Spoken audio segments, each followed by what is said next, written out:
আসসালামু আলাইকুম রহমতুল্লাহ বরকাতুহু। তে বন্ধুগণ, আশা করি আল্লাহ পাকের রহমতে সকলেই সহি সালামতে আছেন।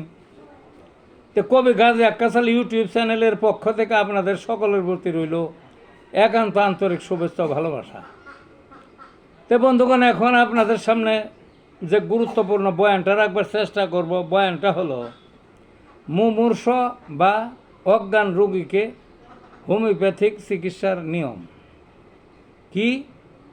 মুমূর্ষ বা অজ্ঞান রোগীকে হোমিওপ্যাথিক চিকিৎসা করার নিয়ম। রোগটা যদি জ্ঞান সম্পন্ন থাকে, বোধশোধ থাকে, তাহলে তো কোনো সমস্যা নাই, ওষুধ মুখে খাওয়িয়ে দেওয়া হয়, বুঝলেন না? কিন্তু কথা হলো মুমূর্ষ বা অজ্ঞান, তার কোনো জ্ঞান ট্যান নাই, হে তো আর খাবে না, তাহলে খাওয়ার চ্যাপ্টার বাদ। তাহলে এই ক্ষেত্রে কি করব? তার যদি শ্বাস চলে, বাচ্চা যেহেতু আছে, শ্বাস কম চলুক বেশি চলে, কিছুটা তো চলবেই শ্বাস, বুঝলেন না?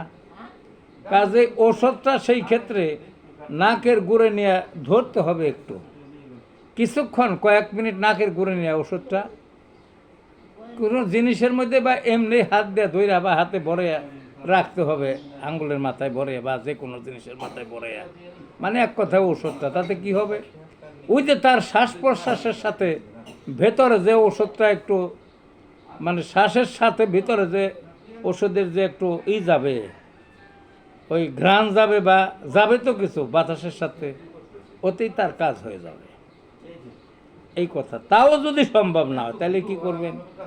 সেক্ষেত্রে আরও বিকল্প আছে। সেটা কি?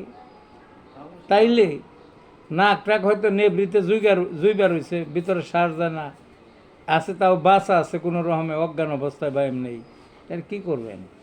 বিকল্প আর একটা আছে, সেটা হলো ওষুধটা আঙ্গুলের মাথায় একটু ভরাইয়া আপনি এই নাকের আশেপাশে যদি একটু খালের মধ্যে লাগাইয়া দেন, বা মুখমণ্ডলের মধ্যে যে কোনো একটু এক জায়গায় লাগিয়ে দেন, বা এই যে হাতের যে কবজির উপরে যে নারী দেখে না মানুষে, এই জায়গাটা যদি একটু লাগিয়ে দেন, তাও কাজ হয়ে যাবে, বুঝলেন না? তাও কাজ হয়ে যাবে। ওষুধ খাওয়াইলে যে কাজ হয়, ওই কাজে এই দুইটা পদ্ধতি হয়ে যাবে। কাজেই মুমূর্ষ বা অজ্ঞান রোগীকে নিয়ে চিন্তার বিষয় নাই।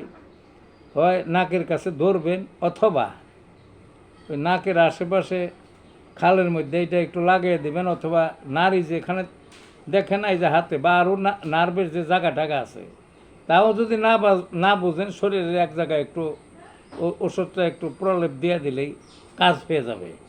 তে ভালো থাকুন বন্ধুগণ।